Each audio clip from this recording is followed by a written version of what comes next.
କରୁଛନ୍ତି? ଗାଈ ଚଲଉଛନ୍ତି?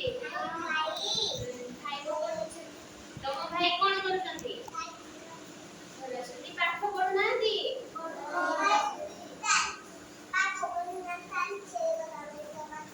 ତୋ ଭାଇ ପାଠ ପଢିବନି ନା? ତମ ଭାଇ କଣ କରୁଛନ୍ତି? ପାଠ ପଢୁଛନ୍ତି? ତମ ଭଉଣୀ କିମ୍ବା ସାନ ଭଉଣୀ, ତମର ସାନ ଭଉଣୀ କେହି ଅଛନ୍ତି? ସାନ ଭଉଣୀ ଅଛନ୍ତି? ସାନ ଭଉଣୀ ନାହିଁ ନା? ବଡ ଭଉଣୀ? ସାନି ନାହିଁ, ସାନ ଭଉଣୀ। ବଡ ଭଉଣୀ କିଏ? ବଡ ଭଉଣୀ କହିଲେ ଯିଏ ତମ ଦିଦି, ସିଏ ହେଲେ ତମ ବଡ ଭଉଣୀ। ସାନ ଭଉଣୀ କହିଲେ ଯିଏ ତମର ଛୋଟ, ସିଏ ହେଲେ ତମ ସାନ ଭଉଣୀ। ଠିକ ଅଛି?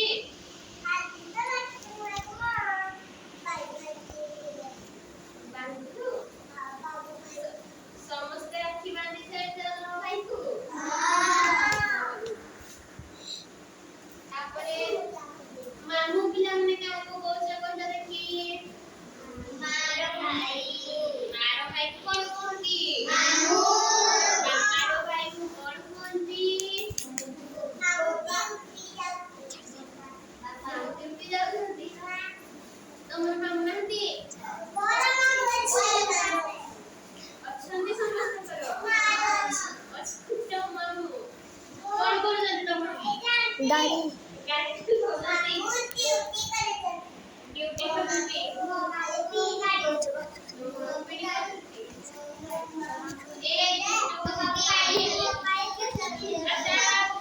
ମାଇଁ କାହାକୁ କହିବା? ସମସ୍ତଙ୍କର ମାଇଁ ଅଛନ୍ତି?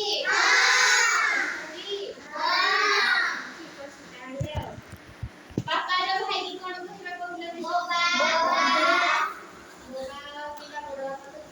ଆଉ ବଡ ବାପା? ସମସ୍ତେ ବସ ସାମ୍ନାକୁ ଦେଖ, ସାମ୍ନାକୁ ଦେଖ। କାଲି ଆଜି ଜାଣିଲ ଫ୍ୟାମିଲି ବିଷୟରେ? ଆଚ୍ଛା, କିଏ କହିପାରିବ ଫ୍ୟାମିଲିରେ କିଏ କିଏ ରୁହନ୍ତି?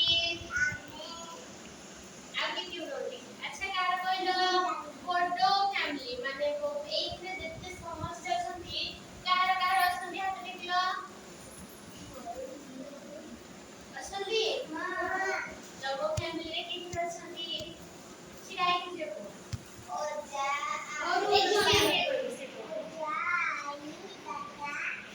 ଆଉ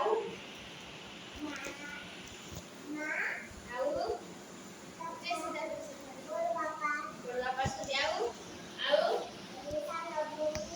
ସାନ ଭଉଣୀ ବି ଅଛି, ବଡ ଭଉଣୀ ବି ଅଛି,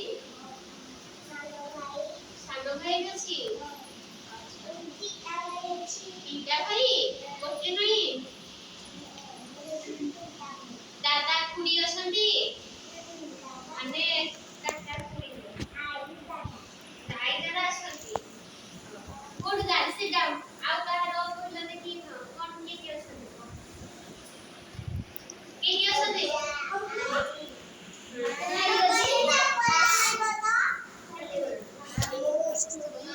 ସମସ୍ତେ ଅଛନ୍ତି?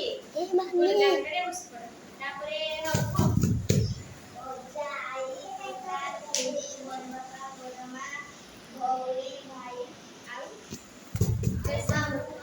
ମାମୁଁ ମାଇଁ। ଏଇ ଝିଅଟା ଗୋଟେ ଗାର୍ଜିଆନ କନଫିଡେନ୍ସ